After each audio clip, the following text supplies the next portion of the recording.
ہمارے اندر بہت زیادہ بیٹھ چکی ہے کہ ایک تو اسکول آف تھاٹ وہ ہے کہ جو کہ بہت زیادہ وعیدوں پہ بات کرتا ہے، عذاب اور ان چیزوں سے ڈرایا دھمکایا جاتا ہے،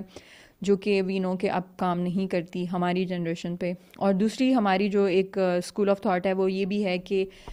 مطلب اللہ تعالیٰ کی ذات رحیم ہے اور اللہ تعالیٰ کی ذات کریم ہے اور وہ معاف کرنے والی ہے، اور کیونکہ ہم نے کلمہ پڑھا ہوا ہے، کیونکہ ہم نے اللہ تعالیٰ پہ ایمان رکھتے ہیں، تو وہ ہمارے گناہ معاف کر ہی دے گا.